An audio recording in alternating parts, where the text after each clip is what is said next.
શ્રી વલ્લભાધીશ કી જય. ગિરિરાજ ધરણ કી જય. શ્યામ સુંદર શ્રી અમને મહારાણી કી જય. શ્રી ગુસાઈજી પરમ દયાળ કી જય. શ્રી ગોકુલ દાવ દયાળ કી જય. श्री नवनीत प्रिया लाल की जय. अपने माथे विराजता सेव्य स्वरूप की जय. बधाय वैष्णव ने जाजा करीन जय श्री कृष्ण. राधाजी ना प्रागट्य उत्सव ने खूब खूब बधाई, खूब खूब बधाई, खूब खूब बधाई. हवे आवशे दानना दिवसो. परम दिवसे दान एकादशी અને પરિવર્તન એકાદશી, એનું વિવરણ આપણે એ દિવસે કરીશું. શ્રાવણમાં અભયપદ દાન આપ્યું એટલે બ્રહ્મ સંબંધના દાન. હવે અભયપદ દાન આપ્યું, બ્રહ્મ સંબંધ થયું એટલે આપણા અલૌકિક વિવાહ ઠાકોરજી સાથે વલ્લભે કરાવ્યા. પછી ભાદરવા મહિનામાં રસનું દાન. જ્યાં સુધી આપણે અધિકારી નહોતા ત્યાં સુધી રસનું દાન ન કર્યું. હવે તમે બધાને પૂછો અન્ય માર્ગીને કે દાન એકાદશી એટલે શું?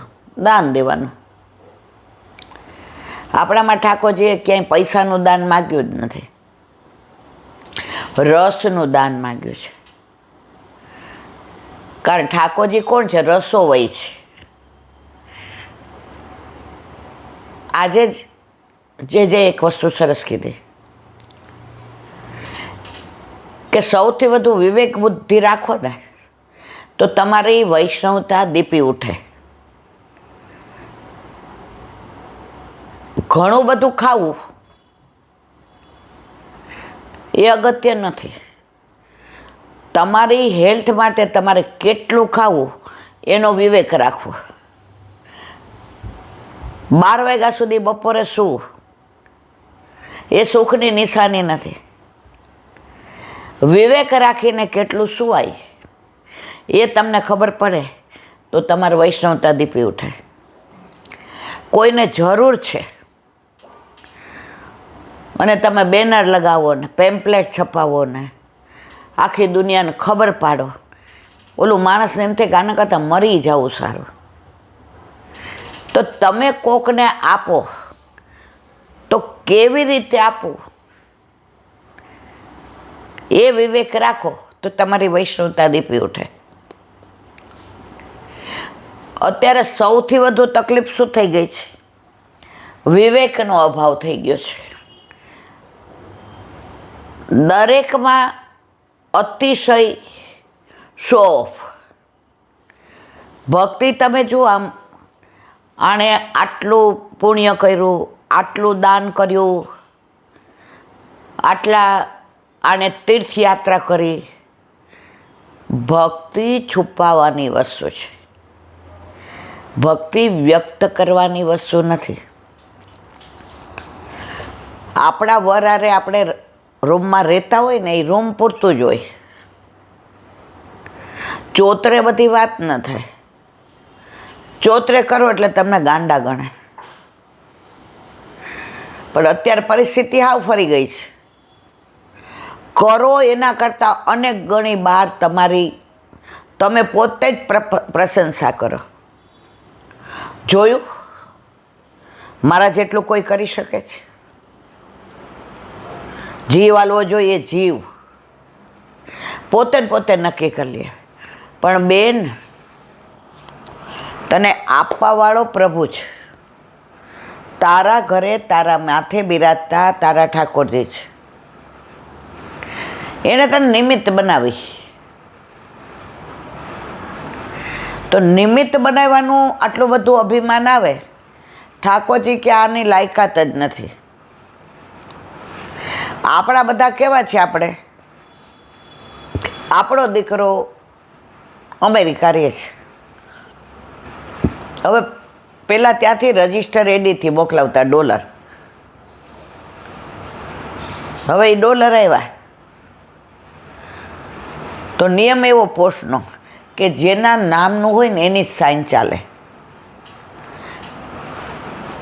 ઓન બિહાફ ઓફ બીજા કરે તો ના ચાલે.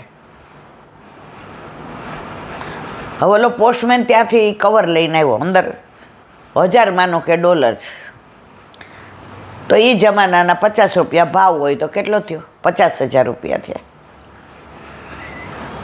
હવે એ આપે એટલે ઓલા બેન સાઇન કરે તો અપેક્ષા રાખે ઓલો, જો આમાંય પોસ્ટમેનના પગાર મળે છે, પોસ્ટ માસ્ટરે સાઇન કરી કે આને આપ્યું એનોય પગાર મળે છે, ઓલો ક્લાર્ક લખે એનોય પગાર મળે છે. આમાં કોઈનો અધિકાર નથી કે તમે ઇનામ માગો, પણ વગર માગે ઓલો સાઇન કરાવે એટલે હશે, ભાઈએ પૈસા મોકલાવ્યા નહીં, એ કે આ ઉભર ભાઈ તને હરખરે આપું, એમ કરીને 50 રૂપિયા માનો કે આપે.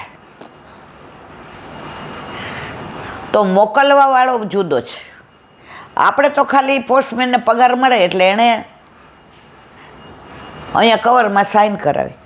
તો પોસ્ટમેન એવું કહે છે કે મેં $1000 આપ્યા બેનને. તો આપણે તો બધા સારું કાર્ય કરીએ છીએ તો નિમિત્ત છીએ, નિમિત્ત હોવાનું અભિમાન કરીએ છીએ.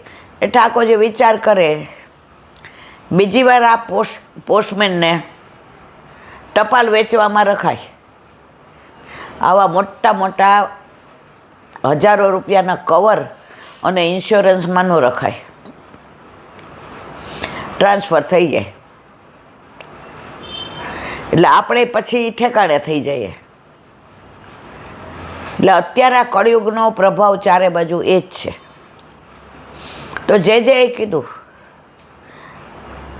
કે વિવેક, ધૈર્ય અને આશ્રય, એમાં વિવેક નથી એટલે ધૈર્ય નથી આવતું, અને ધૈર્ય નથી એટલે આશ્રય સિદ્ધ નથી થતો.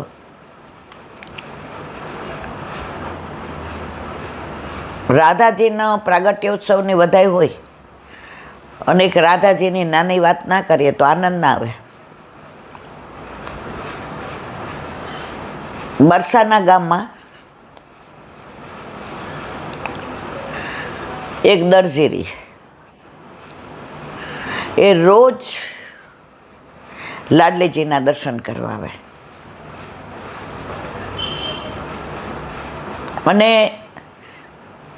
ઘણા લોકો એને પૂછવા આવે કે આ લાડલીજીને આ બધા ડ્રેસ કોણ સીવે છે, ચણિયા ને ચોળી ને ચુંદડી ને. એટલે હાય ન કે નાય ન કે, ખાલી હશે. એટલે પછી ઓલા લોકો પૂજારીજીને પૂછે, એ કે આ બહુ સુંદર આમ. એટલે ત્યાં દરજી ઊભો હોય એટલે એની સામે જોઈને પૂજારીજી હશે. એટલે દરજીને કહે કે ભાઈ તમે સીવો છો? લાડલીજીના ડ્રેસ ગમે એ સીવે, લાડલીજી પોતે જ એટલા સુંદર છે રાધાજી કે એના તમે ગમે એ પહેરાવો ધરાવો એ સુંદર છે જ, એમના થકી ડ્રેસ સુંદર લાગે છે, ડ્રેસ થકી લાડલીજી સુંદર નથી લાગતા. અને ખરેખર એ દરજી સીવતો હતો. હવે રોજ જે નવા, હવે એ જમાનામાં પૈસાનો વ્યવહાર નહોતો એટલે 2 ટાઈમ એને ત્યાંથી ને પાતર ને બધું આવી જાય. અને આને મશીન ચાલુ તો જ કરે જો લાડલીજીનો ડ્રેસ સિવાય, પછી બીજું કામ કરે, શેઠિયાઓનું છે બીજાનું છે. અને રોજ લાડલીજીના ડ્રેસ નવા હોય અને જેટલા જોવે બધાય વખાણ કરે, આહા બહુ સુંદર હો, બહુ સુંદર. હવે આને પૂજારીજી કહે કે લાડલીજીને તારા ડ્રેસ સિવાય આનંદ ન આવે. હવે એકવાર એ બીમાર પડ્યો હવે 4-5 તાવ હોય એટલે ઊભી ન થવાય.